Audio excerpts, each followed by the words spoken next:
eco del miedo.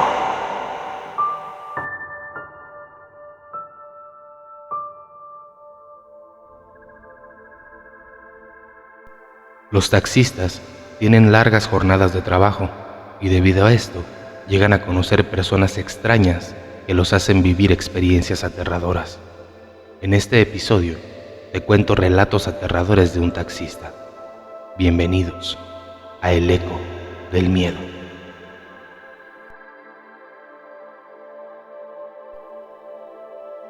En la ciudad en la que vivo no hay plazas comerciales, tampoco cines ni ningún atractivo turístico. Aún así, el ser taxista es uno de los mejores trabajos de por aquí. La ciudad siempre está llena de gente que viene de los pueblos y las comunidades de los alrededores. Inclusive, hay ciertas fechas en las que debido a la excesiva afluencia de gente, los taxistas condicionamos el viaje. Lo que hacemos es que solo aceptamos viajes que incluyan 4 personas. No importa que alguien venga solo, se tiene que acoplar con otras personas y no es opcional. Tanta afluencia de gente se debe a que aquí en la ciudad está un cementerio público gigantesco. Los otros 2 cementerios que están más cerca se encuentran a más de 100 kilómetros, uno hacia el este y otro hacia el oeste. Los otros 2 panteones que hay cerca son privados y, por supuesto, solo la gente adinerada de la región puede acceder a estos cementerios. Entonces, toda la gente que viva a 50 kilómetros de aquí o menos tiene que enterrar a sus muertos en el cementerio que tenemos.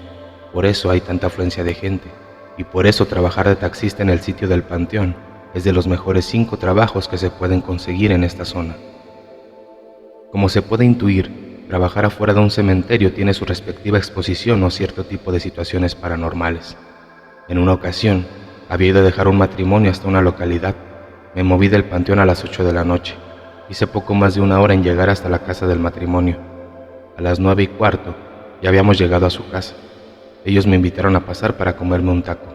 Toda la gente estaba consciente de que nosotros los taxistas, debido a tanta carga de trabajo, no teníamos tiempo ni para comer.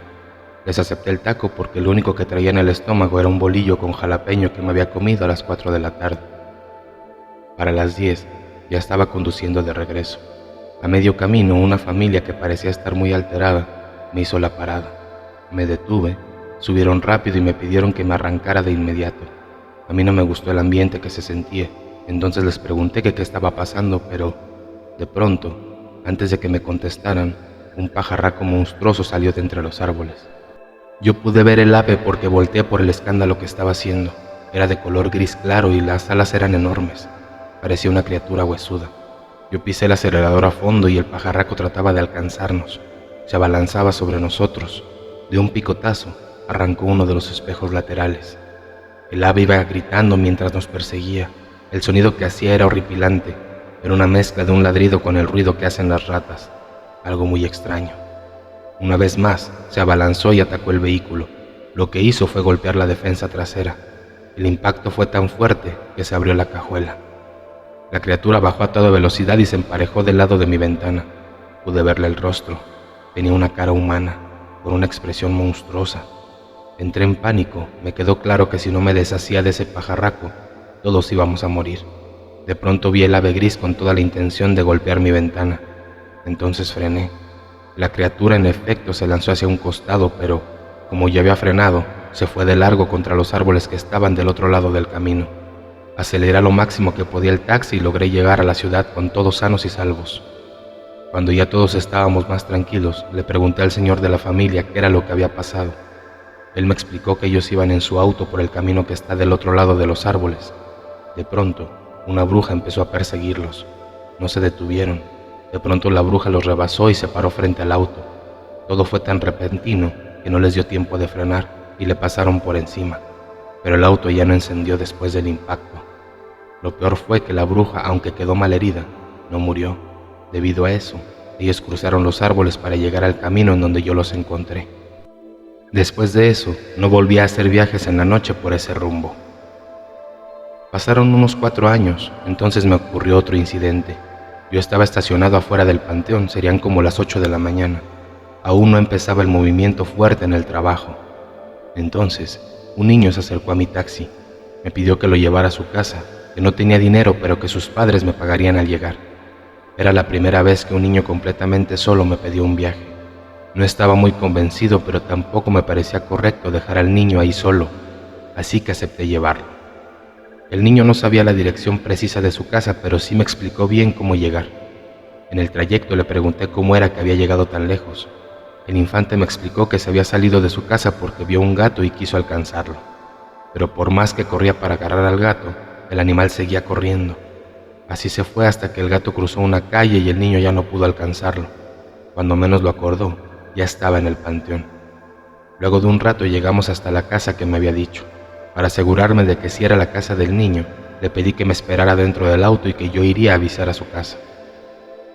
Bajé del taxi y fui a tocar la puerta. Me abrió una señora de unos 30 y tantos años. Le comenté que dentro de mi taxi traía un niño que decía vivir ahí y que se había salido por ir persiguiendo un gato. La mujer se puso muy nerviosa y me pidió que le describiera cómo era el niño. Lo hice y entonces la mujer se soltó a llorar. Yo no entendía qué era lo que estaba pasando. La mujer me contó que 9 años atrás su hijo menor se había salido de la casa por perseguir a un gato, pero terminó muriendo cuando lo atropellaron. Yo no podía creer lo que estaba escuchando. Corrí al taxi, pero ya no había nadie dentro. Aún así abrí la puerta de atrás y lo único que encontré fue un tenis. Lo agarré. Estaba muy confundido, pero lo llevé con la señora. Se trataba del tenis que había salido volando cuando atropellaron a su hijo. Esa situación me dejó muy pensativo, tanto que al día siguiente no di servicio. En cuanto volví al trabajo, muy temprano por la mañana antes de que iniciara la llegada de la gente, le comenté a los compañeros lo que me había pasado con el niño. 2 de ellos me dijeron que ya lo habían visto y que también les había pedido que lo llevaran, pero ambos se negaron porque les daba muy mala espina. Uno de los compañeros me dijo que lo que yo había hecho era ayudar al espíritu de ese niño para completar su ciclo aquí en el mundo de los vivos, y que al yo haberlo llevado a su casa, el niño por fin podría partir al mundo de los muertos. Pasaron 6 meses.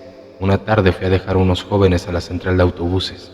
En cuanto ellos bajaron, se acercó conmigo un tipo que se veía muy extraño.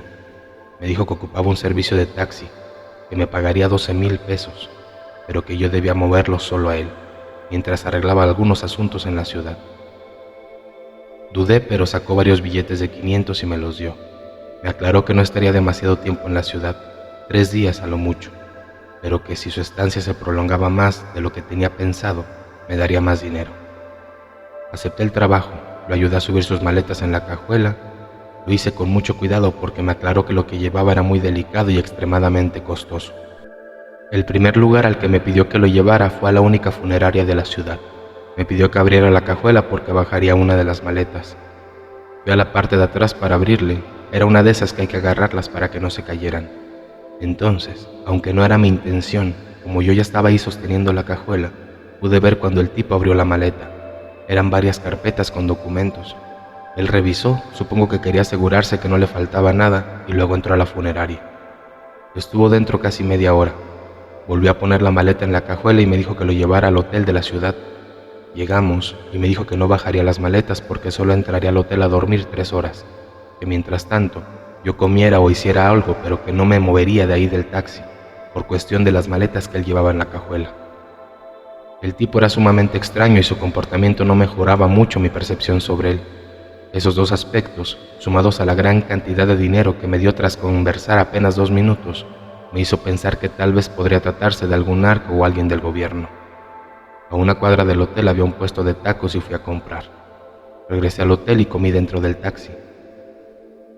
Pasaron las 3 horas, ni un minuto más. El tipo ya estaba saliendo del hotel directo hacia el taxi.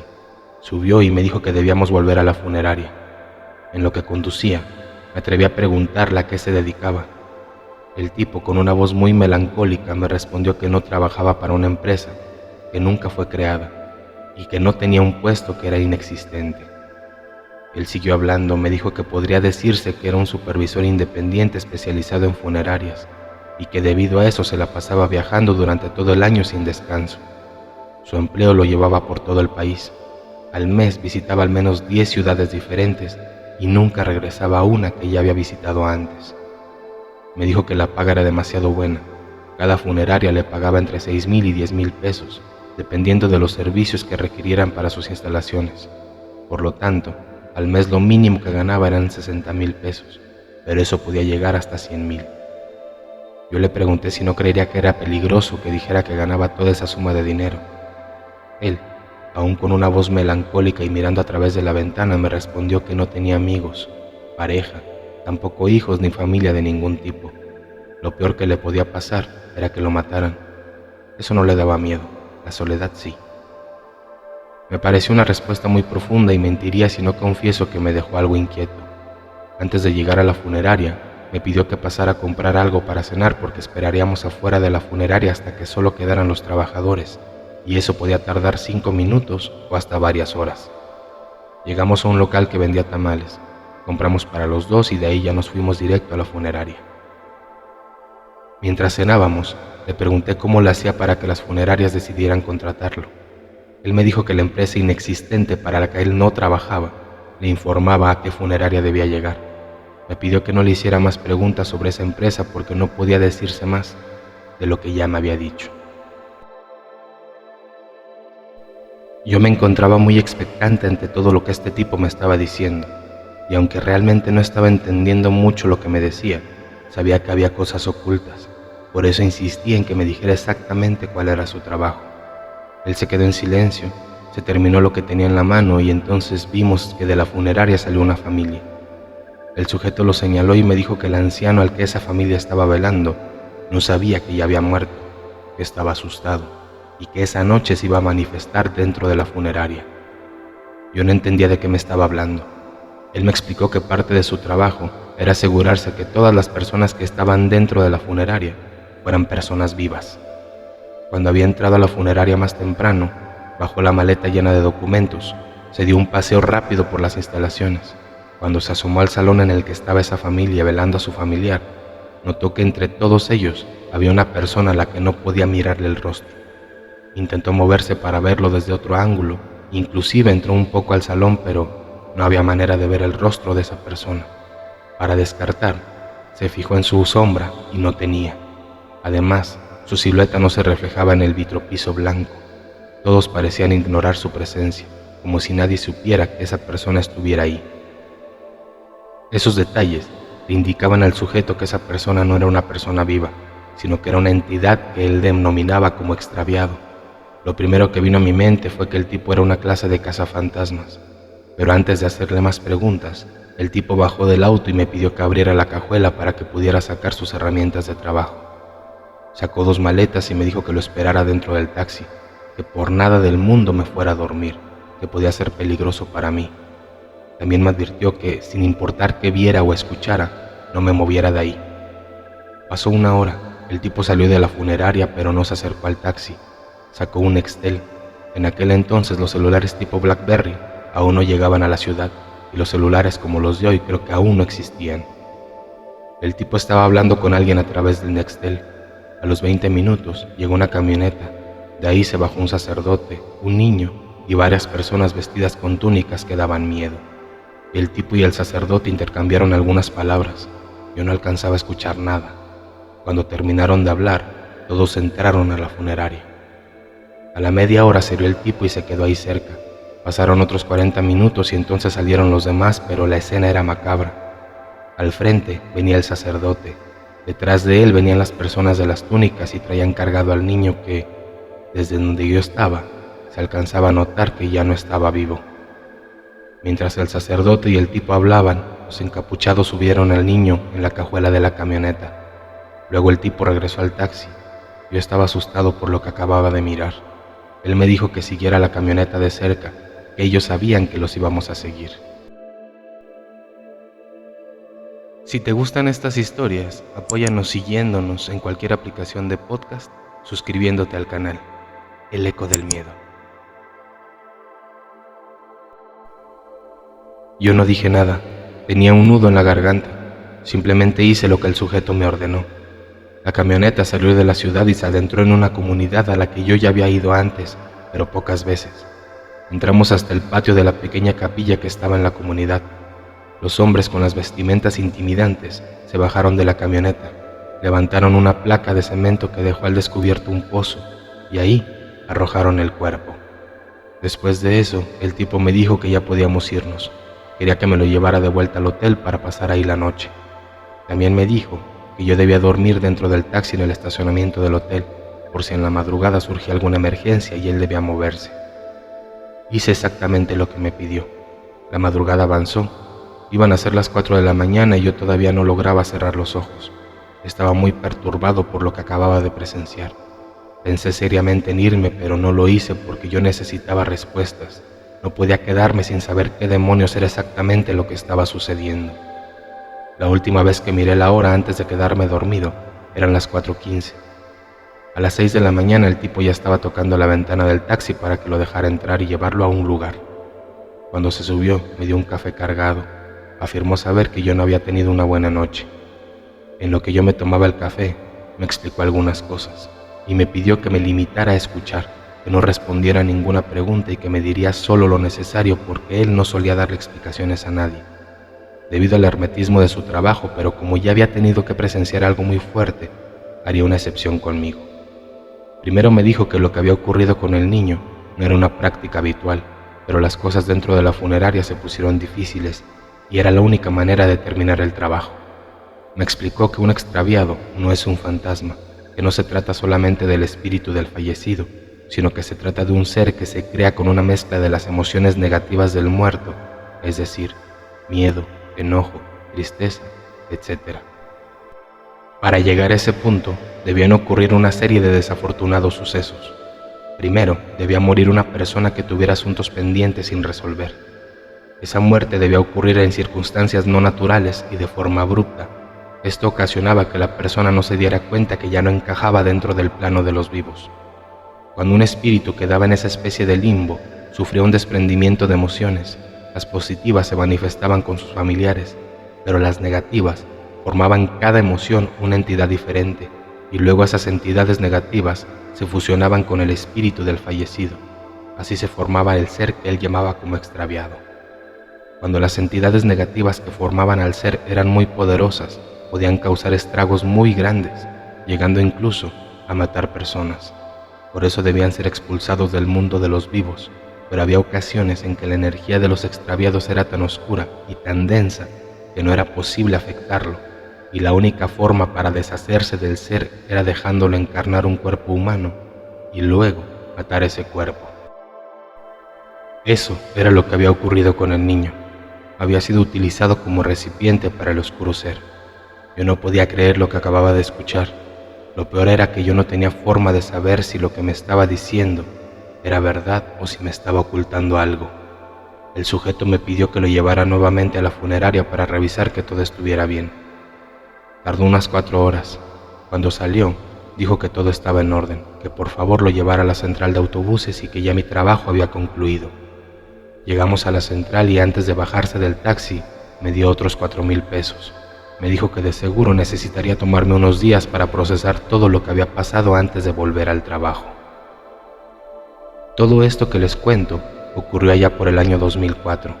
Han pasado ya 20 años y es la primera vez que me atrevo a contar mi historia, porque siempre me dio miedo la posibilidad de que si yo hablaba de este tipo o la empresa para la que él trabajaba, enviaran a alguien para silenciarme.